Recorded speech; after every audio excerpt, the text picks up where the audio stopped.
So my full name is Yasser Amr. Okay, Yasser as the ex-president, Y-A-S-S-E-R, and so Mustafa with us this week as well. It's my pleasure. So my name is half president, half actor, so never forget me on the show. So the way you spell it, Y-A-S-S-E-R, just call me Yasser or Yes Sir, or the way you like. Just feel at home, alright? Yes. Just how you're feeling. Okay, I hope you like this. Yeah, okay, so people... Okay, it's called Egypt Travel Mania. Yeah, ETM, yes. So, well, traveling in Egypt and people who are here merely for this kind of educational holiday. So I believe it's some sort of like big interest to learn the history of Egypt. So no wonder if I'm holding my hand sometimes to call you Ramses, come on. So you find this name, okay? You never find my name, you never find Thomas Cook. Just I want to care about the name of the program, or the way I like to call this way here. It's a holiday, we're traveling in Egypt with some mania to know history of the ancient country. Alright, and when you buy any more here on board the boat, you buy from the driver, please. The price is 3 bottles for only £1 English pound. 3 bottles for only £1 English pound. We do this as a service. Okay, it's just for price. Any shot, please. Take a shot of this ticket I'm handing. You got it? Because the name of the temple is right here. The name of the monument. And before we start, next place, same thing. A shot for the new ticket you'll be having. Every single place we go, it has a different ticket. For example, what you see here right hand side is a temple of Luxor. Luxor temple right here, okay? So, this has its own ticket to be given later. So that's the way you do it. So when you go back home, for example, you will have 10-15 different files, and every file in your laptop or computer is named after its ticket. That is the best way to have a nice album or a nice set of Egypt of all the photographs you'll be taking this week. Is that right? We're number one, and we just stop on the side of Karnak in about, well, let me say, maybe 5 minutes extra. Okay, Luxor is located about 450 miles in the south of Cairo. And when Luxor, as an ancient name, was Thebes, T-H-E-B-E-S, Thebes, alright? So let me tell you that Thebes in the past, Luxor nowadays, it is to be one of the very oldest towns in this country.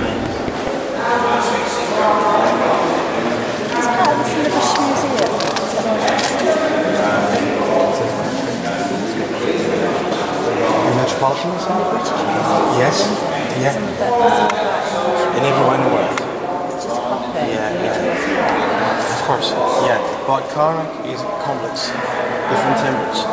Some of it moved away. It's a complex of a group of temples built all together on more than 100 acres of land. Karnak is about 3,000 years old. All what you see in a minute, in between 2 rows of sphinxes, and they'll be crossing 6 gates from one to another. Every couple of gates where the ancient priest had to worship, okay, before writing any of the calls and calls. So the priest had to worship in that lake, which had its water from the here. As you can see, this is to be the kind of like Google Earth photo for a sky photo. It's to show Karnak in the middle of the town. This is the town of Luxor. It has over 300,000 people. اقول لك كلمه سر في بقك.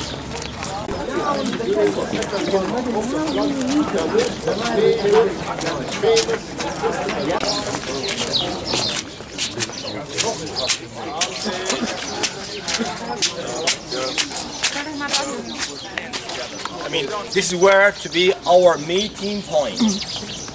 All right with this? Yeah. So I mean, you never mess any of what you see around. All the sphinxes, the facade, the small obelisks, the dot will be at the end. So you never miss any here. 2 rows of sphinxes.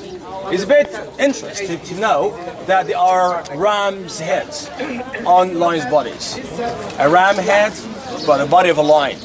So, body of a lion to tell it's hard to believe that it's scalpel to move a big block like this, actually. So, do they have any kind of mechanical tools? Cranes? Never. So, how then? We never found any document to tell us how. Never found any text on the wall. But we're quite lucky to find this in Karnak in the front there. You see this mud brick? And that it has to be in mud. Why is mud? Because now we are in the middle of the green valley around here. We're away from the desert. That means mud is to be every single place. So number 1, easy to find, easy to build, and when you finish, easy to remove. Again, when you wet the mud, what happens? Slippery. Thank you very much. Slippery. Slippery. This kind of slippery surface of the mud ramp, it does help when you get big blocks like this one on some wooden rolls. Time you go up with that tower, you have to go up with the ramp that way here to finish building that way. Now you're done with the building. No matter the shape of the walls yet, because they got to polish at the ends. So they build course by course till they finish the whole building, and they start from the top to the bottom gradually. Every time they remove a part of the ramp. And none of the following kings did finish what the king started. I should say we're lucky to have it that way, because that's one of the very unique buildings around here in Karnak, which is unfinished, and that's a way to prove it so everyone comes around to tell how the Egyptians left the big blocks to high levels, as you can see here in the front. Are you sure? Yeah. Left, yes, true. Do you know that 100% positive, all of the statues in Egypt have to be freestanding statues? Legs are together. You know why? Because they're crossing arms on the chest. Look on the top there. That's a mummy form. A mummy form, dead form.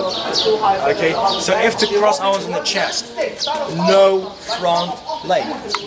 No front leg. You have to detach the arms this way here, so legs together. Okay. So and that is to be the way we found all the dead. All the dead found inside the tombs has to have crossed arms and the feet together. So that is a mummy form. Who is the man here? He is King Ramses II. He's King Ramses II. The king who reigns long. So that is to be Ramses II and one of his women in between his legs. And that's to be the biggest statue ever found in Cairo. So that's all about here. The spot is first court. Now let's cross second gate and see what's behind it. Wow! We're so wonderful painting, and you don't realize that you are saying wow. Okay, back in England, in the British Museum, you have very priceless piece of Egyptian city called Rosetta Stone. And that stone was found by 1790. In 1820, the young French man he was the first in the world who deciphered the Egyptian writings on the stone, which is known as hieroglyphics. Hieroglyphics. Well, do you know that the stone of Rosetta has 2 main languages? One is Latin, Greek, and the second is Egyptian. You tell me, it's been found in Egypt, isn't it? Yes. Why Latin? Why Greek? Do you know we had Greeks for about 3 centuries in this country? Greeks led Egypt. They were the kings of this country for about 3